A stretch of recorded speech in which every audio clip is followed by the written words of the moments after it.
missa. Evitem-se roupas relaxadas ou informais, evitem-se camisas de malha pura e simples, evitem-se as roupas com coisas escritas, com marcas muito destacadas, com personagens de desenhos ou filmes, etc. Isso vale também para as crianças, para habituá-las bem. Em tempos de pandemia, o mesmo se aplica para máscaras. Evitem-se também roupas de equipes de qualquer modalidade esportiva e símbolos políticos. Observamos o costume de os homens ficarem do lado da epístola, à direita de quem olha para o altar, e as mulheres do lado do evangelho, à esquerda de quem olha para o altar. As famílias podem se sentar em qualquer local da capela. Continuamos alertando para não nos esquecermos dos erros da direita, além dos erros da esquerda. Essa direita que se desenvolve no Brasil e no mundo, essa direita que não tem o reinado social de Cristo como finalidade, essa direita eivada de liberalismo em seus princípios, em sua moral, em sua política, em seu entendimento do ser humano, da sociedade, eivada de liberalismo quanto à família. Essa direita que tem uma visão muito errada e distorcida do que é a verdadeira e boa liberdade e que se manifesta, por exemplo, em achar que a obrigatoriedade do uso de máscara em algumas circunstâncias é um atentado à liberdade. Essa direita ligada também a esoterismos e teorias alheias ao catolicismo, tal como uma visão simbólica do mundo, astrologia, camadas de personalidade. Permaneçamos atentos e não compactuemos com erro, nem mesmo para combater outros erros supostamente maiores. Atenção às paixões políticas que nos cegam e que nos tornam fanáticos defensores de políticos e de suas posições. Em nome do Pai, do Filho e do Espírito Santo. Amém. Ave Maria, cheia de graça, o Senhor é convosco. Bendita sois vós entre as mulheres e bendito é o fruto do vosso ventre, Jesus.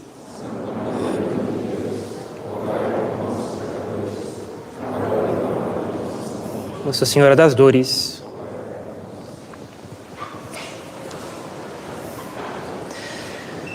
Bem, no sermão de hoje eu gostaria de retomar alguma exposição teórica sobre os fundamentos do que nós defendemos sobre a estrutura de família e depois fazer uma aplicação concreta nas nossas famílias, que vai muito além da defesa teórica e filosófica, teológica, de como é a estrutura natural de uma família, mas que, indo muito além, é muito mais simples. Então vamos primeiro ver alguma coisa que nos dê conhecimento das razões pelas quais nós defendemos o que nós defendemos sobre a família, diante dos erros que são massivamente impostos hoje em dia. E depois nós vamos tratar da aplicação de como é que deve ser uma vida de família com muita simplicidade, enfim.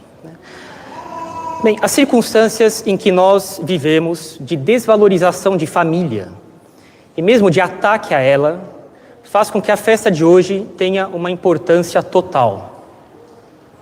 Vejam, falamos de desvalorização mesmo.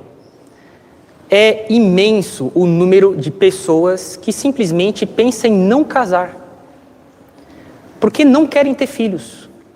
Porque querem construir a vida delas sozinhas. Isso é bastante grave.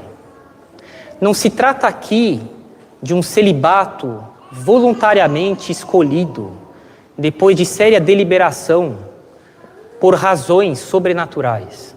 Estamos falando de pessoas que são de um egoísmo enorme. Isso é muito sério. Isso aqui mostra os princípios que regem a cultura em que nós vivemos. E isso tem sérias consequências na vida das pessoas. A importância alcançada atualmente pela discussão sobre o que é uma família. Eu posso usar o nome de família para outras coisas, além da união indissolúvel de um homem e de uma mulher, com a finalidade de ter filhos e de educá-los e de se ajudarem. Outras coisas podem ser contempladas com a denominação de família. Essa discussão, dadas as graves consequências práticas que ela envolve, faz com que seja nossa obrigação ter conceitos nítidos, conceitos justos, a respeito do que é uma família, conceitos precisos, porque nossa posição vai ser questionada. E eu tenho que saber dar conta dela. é absolutamente necessário saber do que somos acusados, do que nós somos criticados. Nós somos criticados de ignorarmos a realidade das famílias. E família aqui é para ser entendida em termo o mais vago possível. A maioria das famílias da maioria dos brasileiros. Nós somos acusados de não entendermos que a maioria das famílias não vive numa família patriarcal. Que são famílias, e é para entender família aqui em sentido bem largo, que estão sempre ameaçadas de correr o risco de perder direitos básicos. São famílias que são ditas que são minorias. Mas, padre, como assim minorias? Estatisticamente, elas são a maioria, numericamente. Estamos falando de minoria política. Minoria porque não tem acesso a direitos. É disso que nos acusam. Pode ser que sejam a maior parte da população, numericamente.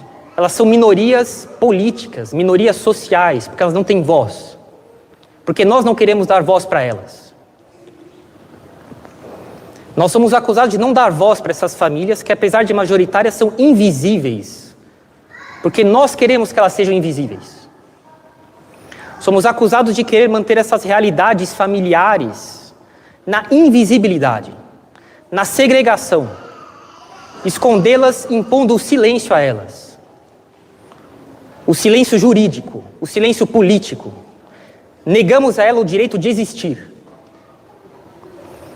Nós não queremos o reconhecimento legal dessas outras estruturas familiares, porque queremos mantê-las na invisibilidade. É disso que somos acusados. Guardem bem isso. É disso que nos acusam. E essas palavras eu as coloco tal como elas são escritas e publicadas nos artigos e nas conferências das pessoas que se opõem a nós. Essas são as expressões delas. Em algumas oportunidades, eu já pude contar que uma vez eu assisti a um curso, uma conferência, que durava 2 dias inteiros, numa universidade, e num determinado momento, esse conferencista, que é de uma notável influência nacional nas ideias das pessoas que se opõem ao que nós defendemos, sobre família também, profundamente contra a igreja, o que não impede ele, paradoxalmente, de ir nos salões paroquiais dar conferências quando ele é chamado. Fazer ironias e críticas pesadas, mordazes, alfinetadas finas, àqueles que defendem uma estrutura familiar conforme a lei moral natural. Um só homem unido a uma só mulher, indissoluvelmente, para educar os filhos e se ajudarem. Ele dizia com bastante ironia, o discurso dessas pessoas, nós, é de que a nossa sociedade está em crise porque a família, na sua forma dita por eles de tradicional, não é valorizada pelo Estado. De que a solução para os problemas sociais passa por dar reconhecimento apenas a essa estrutura tradicional de família. E assim nossa sociedade não estará mais em crise.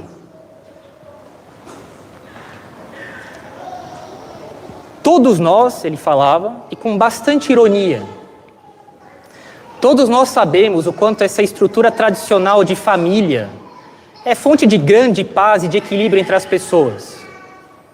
Risada geral no anfiteatro. A verdade é que a família tradicional, sim, é fonte de inúmeros problemas psicológicos para as pessoas. Essa é a verdade. Porque, para ele, termina a citação dele aqui, né? Porque essa estrutura familiar rígida, um só homem, uma só mulher, unidos indissoluvelmente pelo vínculo matrimonial com filhos, isso é uma prisão moral, que oprime as pessoas. Uma imposição baseada na lógica do capital, herança, interesses econômicos que impõem uma moral sobre vocês. É necessário se libertar disso daí. Aí vocês vão ser felizes. Porque essa estrutura tradicional de família, isso causa inúmeros problemas para as pessoas. Desequilíbrios, falta de paz, a vida é um inferno. Uma prisão moral que oprime as pessoas, como se fosse a fonte de inúmeras ansiedades, frustrações nas pessoas. E como se a procura por uma estrutura familiar que fugisse disso, que foge do modelo tradicional de família, fosse a única porta de saída que realmente pudesse aliviar as angústias das pessoas e fazê-las felizes. Nós somos acusados de boicotar ativamente a felicidade das pessoas. É disso que nós somos criticados, quando nós defendemos uma família tal como ela é na sua estrutura normal, natural. E quando eu falo de natural, eu estou defendendo aqui que existe uma natureza humana. Essa natureza humana, essa essência humana é real. Ela está em cada um de nós. Ela que faz com que nós sejamos seres humanos. E ela é estável. É a nossa animalidade racional. E que as pessoas podem ser indivíduos diferentes, mas todas têm a mesma natureza. De que essa natureza é estável.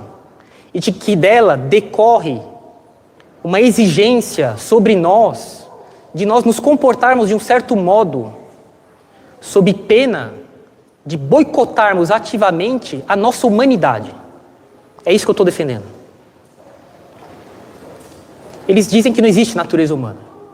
Como eu já ouvi inúmeras vezes, essa coisa de natureza humana, isso já está superado. Afirmado gratuitamente assim, sem argumentos. Bem, a pessoa afirma gratuitamente, não vou me dar o trabalho de responder. Nós somos criticados de que ao defender a ideia de uma estrutura fixada de família, fixada pela natureza das coisas, determinada pela natureza humana, de que nós estamos propondo e querendo impor uma estrutura social que sacrifica a felicidade individual e pessoal sobre o altar do preconceito. De sacrificar a felicidade das pessoas sobre o altar dessa magna inimiga da sociedade humana, da liberdade humana, a religião. É disso que nós somos acusados. E mais do que em outras épocas da história, é necessário que tenhamos conceitos justos, conceitos precisos sobre o que é uma família. E o porquê de nós defendermos uma estrutura familiar pela qual nós lutamos. O fato é de que nós observamos a existência de uma inclinação natural a de que um homem e uma mulher se unam. E que o efeito natural dessa inclinação natural dos sexos opostos entre si é a geração de filhos. Mais do que isso, de que a geração e a formação adequada de novos indivíduos do gênero humano, de novos membros da sociedade humana, da sociedade pública, só pode vir unicamente pela união de um só homem e de uma só mulher, unidos indissoluvelmente pelo vínculo matrimonial. Isso é um fato. Nós não estamos aqui no domínio do achismo, mas da realidade. Pessoas não caem do céu, pessoas não nascem em árvore. Uniões de pessoas com o mesmo sexo não geram ninguém. É impossível. E eu não estou afirmando nada que não seja evidente. Ninguém pode contestar isso. Essa inclinação que os sexos opostos têm entre si, os efeitos disso, que é a geração dos filhos, por si só, é uma coisa única. Não há mais nada comparável a isso. Somente, eu faço questão de sublinhar, eu coloquei em vermelho aqui no papel, para eu não esquecer de enfatizar isso. Somente esse tipo de união produz esse tipo de efeito.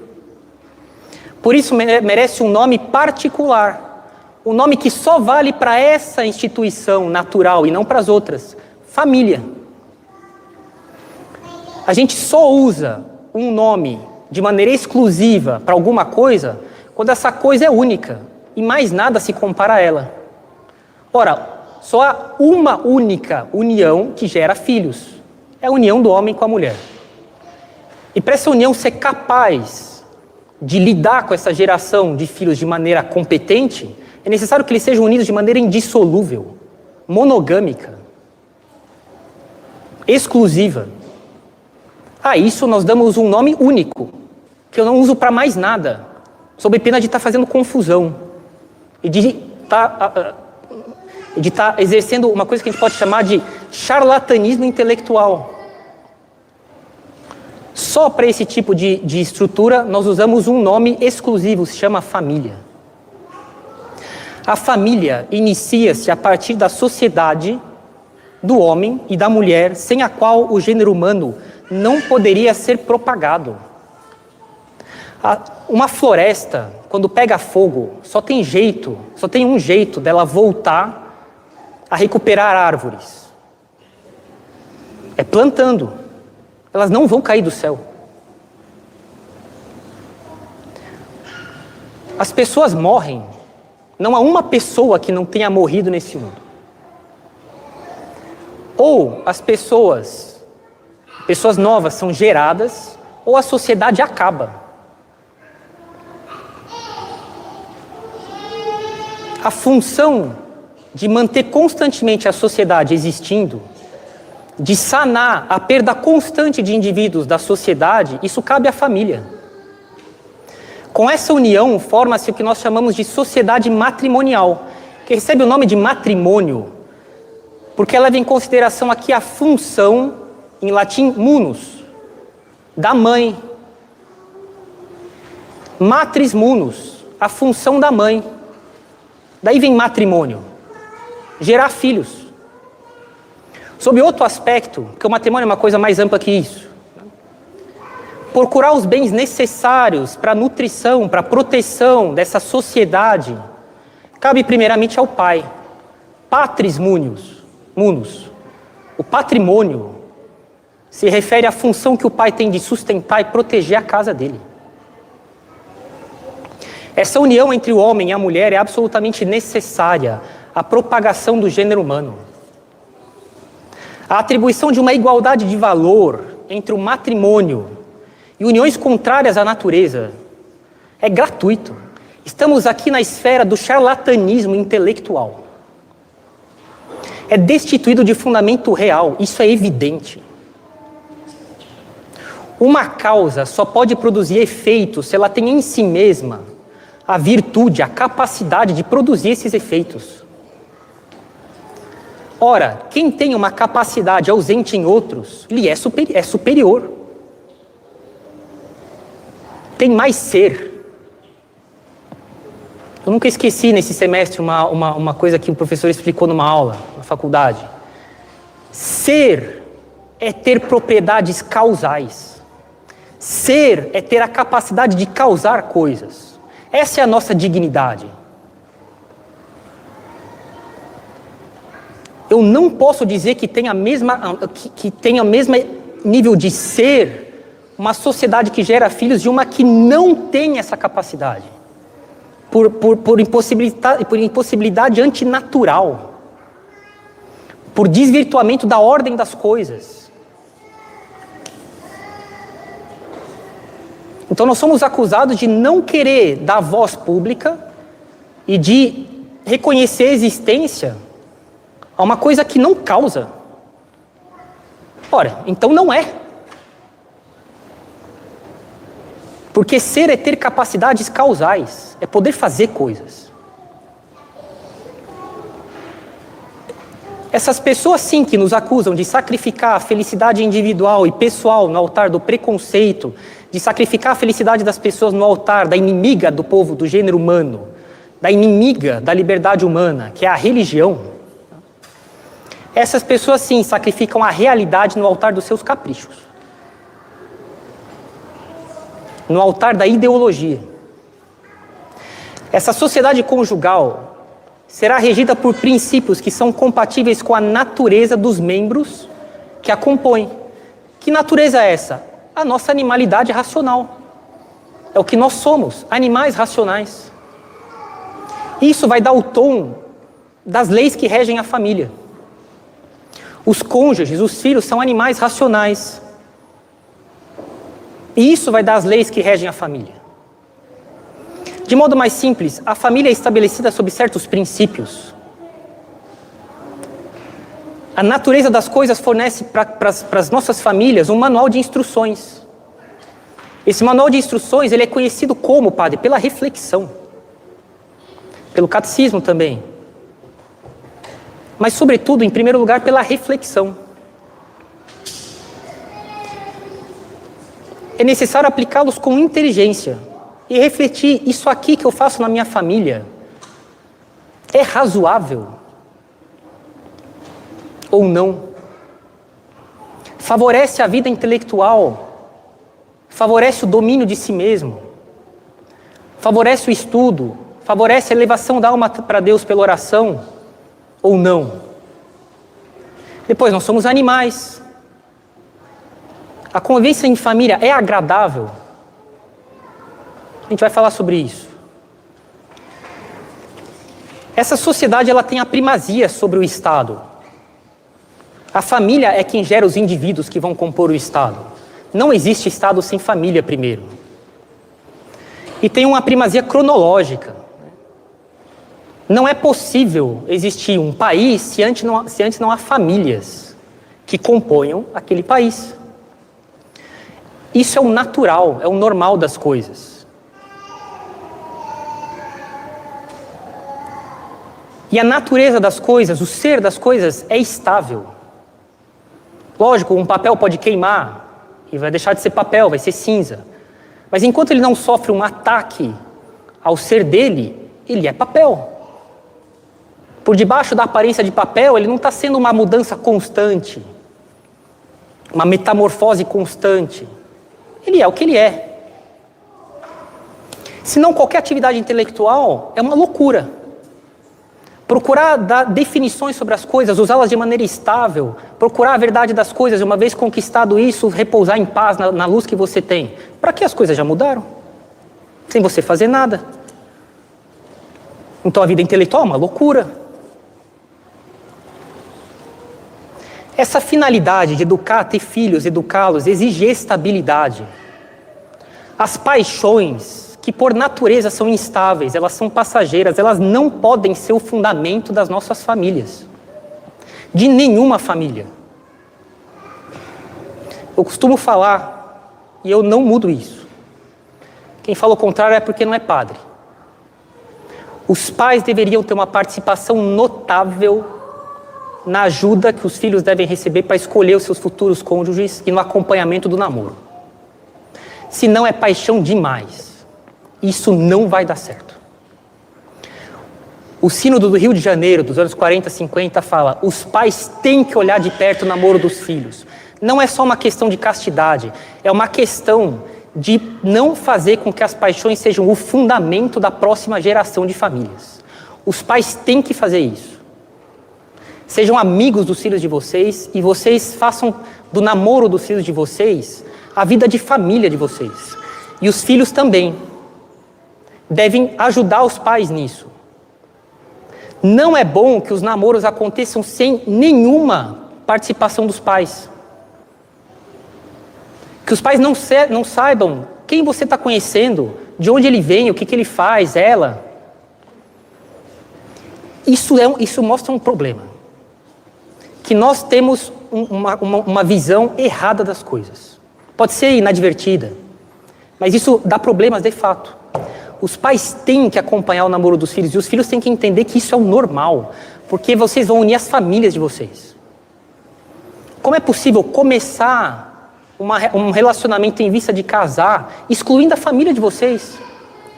Ah, mas meus pais não são católicos. Eles são, mas também não estão muito preocupados em praticar a religião. Não interessa. Se isso é um problema, então não case com essa pessoa. Porque você vai conviver com essa família o resto da vida. É uma coisa tão clara. A paixão não pode ser o fundamento das nossas relações em vista do casamento e no casamento.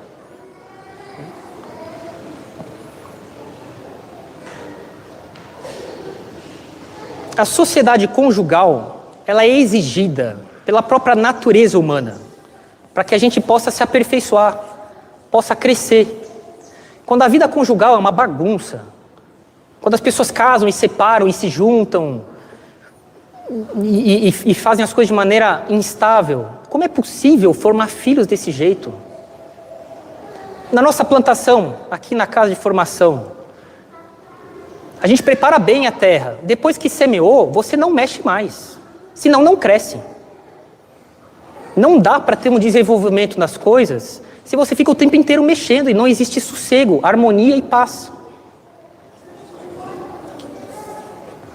A ajuda mútua que os esposos se dão, a troca de afetos, tudo isso é muito importante para manter um ambiente que vai fazer com que a geração e a educação dos filhos seja bem sucedida. E veja, nós estamos aqui nas considerações baseadas em realidade. Nós não estamos brincando de amadorismo aqui, caminhando na areia movediça de apriorismos subjetivos, ideias incompetentes, de charlatãos intelectuais. Estamos colocando os nossos pés no terreno sólido da realidade. Bem, acabamos de afirmar que a estrutura familiar é composta de um homem e uma mulher unidos indissoluvelmente pelo vínculo do matrimônio, etc, etc. Né? Mas nós, ao contrário do que esse conferencista que eu citei no começo do sermão dizia, nós não dizemos que isso basta para as crises sociais estarem resolvidas.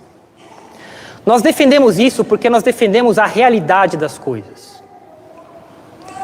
Nós defendemos que se um casamento é feito de homem e mulher, indissolúvel, exclusivo, para a geração e educação dos filhos, para eles se ajudarem, de que é porque é assim que uma família é.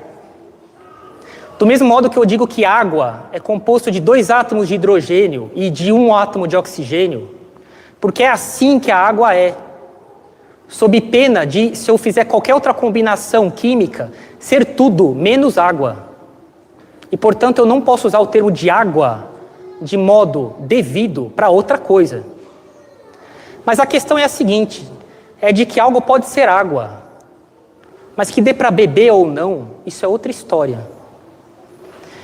Que ela seja estruturalmente água, porque é assim que a água naturalmente é necessário defender isso sob pena de ser louco,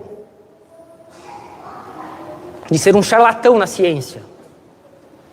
Defender que a família é composta como nós estamos expondo aqui, nós o defendemos porque é a natureza das coisas, sob pena de sermos charlatões nas nossas análises sobre o ser humano. Mas que a família seja um lugar equilibrado ou não, isso é outra história. E é aqui que eu chego no ponto mais importante do sermão. Que a estrutura fundamental, natural, imutável da família, seja essa união indissolúvel do homem e da mulher, isso não faz com que uma família específica, a minha família, seja um ambiente equilibrado e saudável, que seja um ambiente potável. Isso depende de outras coisas. É necessário saber levar as coisas. E é aqui que nós chegamos no nó do nosso problema. Eu faço questão de realmente destacar o que eu vou falar agora. Eu sei que nós no seminário nós somos instruídos a não falar o sermão assim, vocês, eu, mas eu faço isso porque agora eu quero pedir realmente uma coisa do fundo da minha alma. Que vocês sejam bons com vocês mesmos, entre vocês. Isso determina que uma família dê certo ou não. Que vocês sejam bons uns com os outros. É necessário fazer um exame de consciência no mundo tradicionalista. Faz décadas que nós lemos demais. Lógico, não é em mim que as pessoas vão encontrar alguém que é contra estudar. Acho que eu não aguento mais falar quantas e quantas vezes que é necessário estudar e refletir na vida. São João Bosco falava para os meninos dele no oratório, enquanto houver livros, leiam. Livros bons, mas leiam. Livros católicos. Ele dizia que ele lia muito nas férias, enfim. Ele arruinou a saúde dele lendo de madrugada e falou que era para parar. Ele desaconselhava as pessoas a fazerem isso. Era para ler o tempo que fosse possível no dia, enfim. Mas é necessário reconhecer que é dado um peso enorme, sobretudo no mundo tradicionalista, a estudar demais. E as pessoas são insuportáveis umas com as outras. Isso é um absurdo. É necessário fazer um exame de consciência aqui. De que se intelectualizou demais a doutrina católica. É aula demais, é conferência demais, é sermão demais. É querer argumentar demais. E não tem bondade. Eu faço questão de recomendar um livrozinho pequenininho do Padre Faber, chamado A Bondade. Esse livro é extraordinário. Eu cito ele. As pessoas têm um poder a qual elas não prestam atenção. É o poder de espalhar o bem no mundo. Ou pelo menos de diminuir bastante a massa do sofrimento, para tornar este mundo bem diferente do que ele é. Esse poder se chama a bondade.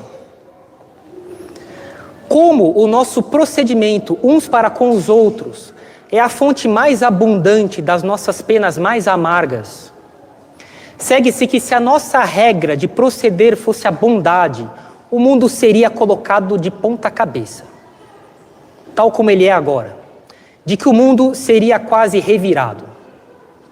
Na maioria das vezes somos infelizes, porque as pessoas não têm umas com as outras nem dó nem piedade.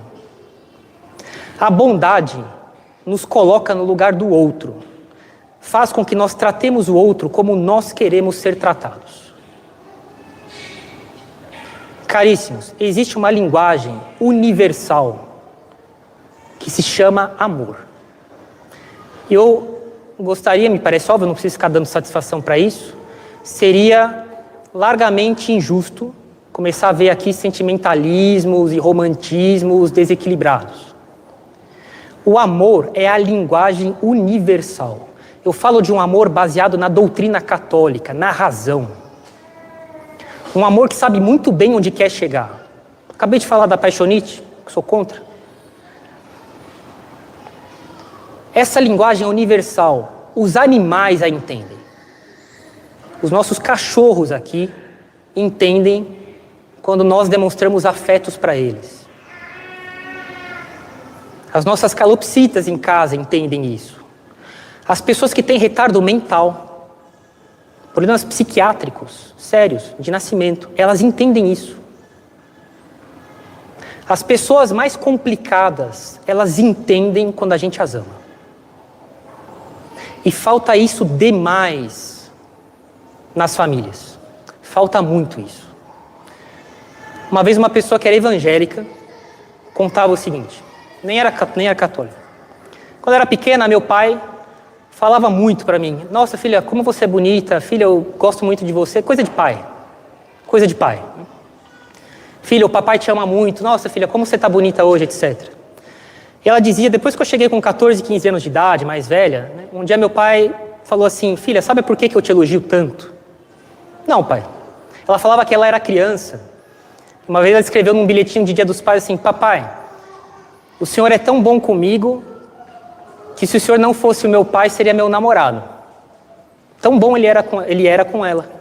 Tanto afeto ele tinha por ela. Quando ela ficou mais velha, ele falou assim, filha, você sabe por que eu te elogio tanto? Ela falou, não. Para o dia que um rapaz te elogiar, você não ficar assim, derretida. Esse pai é um gênio da psicologia. Esse pai é brilhante. Falta muito afeto nas famílias. Nós somos animais racionais. É verdade que nós somos racionais, mas nós somos animais. Tem que ter carinho. Os pais têm que abraçar os filhos. Os pais têm que beijar os filhos. Falta demais isso. É querer argumentar demais com os filhos. Querer que tenha um tratado de apologética na cabeça dos filhos. Isso não funciona. Tinha um padre no seminário que falava assim, vocês podem estudar filosofia, é brilhante, isso não converte ninguém. É verdade. O que faz bem para as pessoas é bondade. E falta muita bondade nas relações entre os pais e os filhos, entre os irmãos, dos filhos com os pais, os outros parentes. E isso precisa mudar, sob pena das coisas continuarem piorando.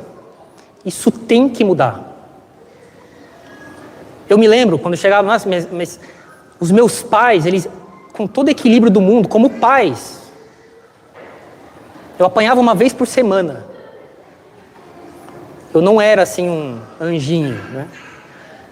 Os meus pais me abraçavam e me beijavam muito. Os pais devem saber que a vida afetiva dos filhos e dos seres humanos está muito ligada com a vida sexual deles. Casos de pessoas que têm sérios problemas de castidade, inclusive falo mais de coisas contra a natureza. Quando você dá uma cavada, você vê que a vida afetiva familiar dessas pessoas é o caos. Elas não têm paz em casa. Elas pensam assim, vou ter que voltar para casa. Elas preferem ficar fora de casa. Isso causa muitos pecados.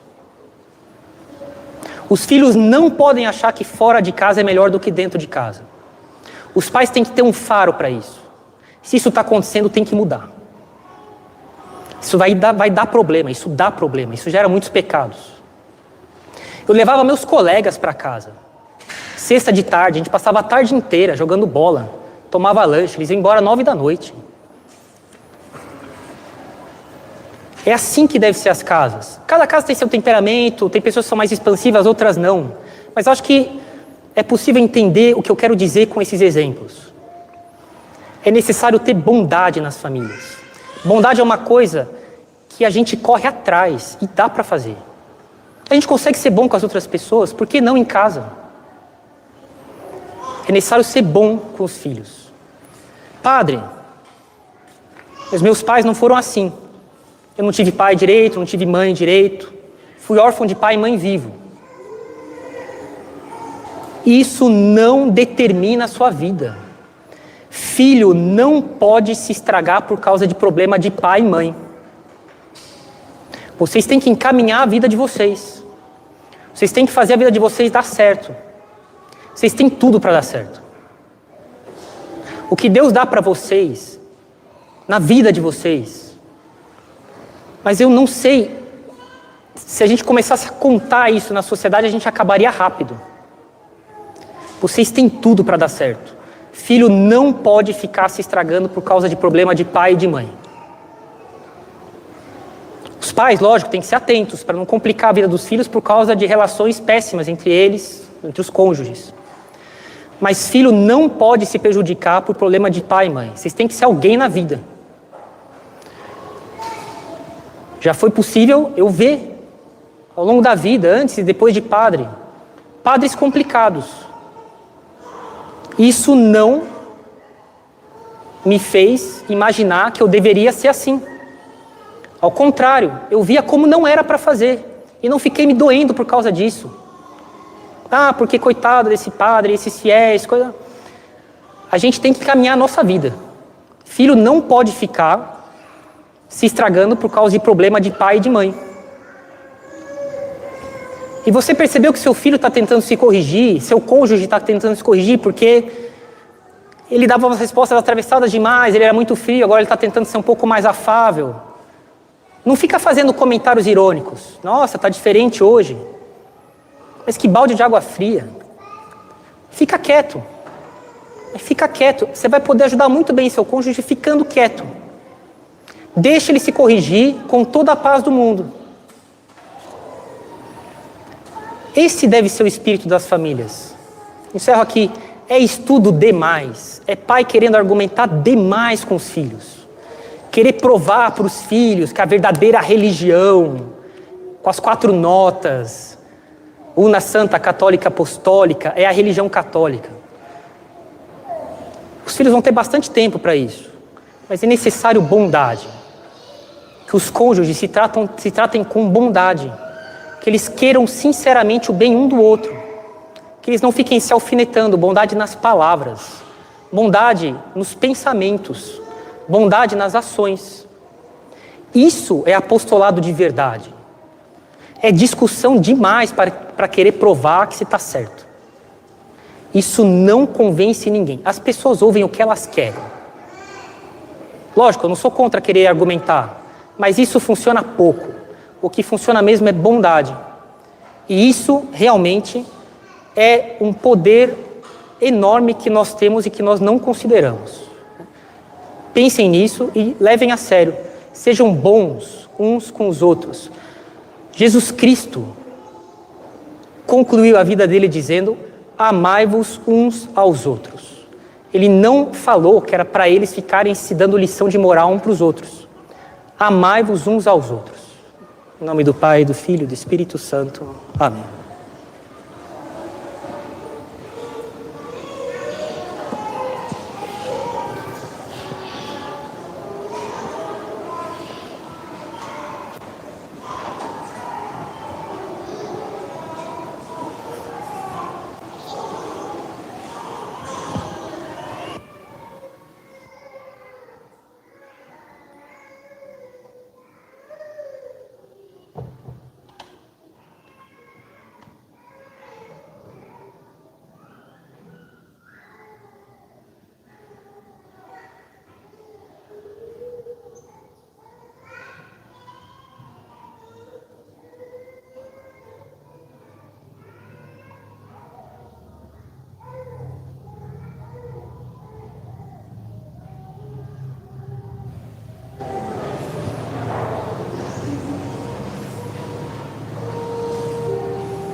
Credo in unum Deum,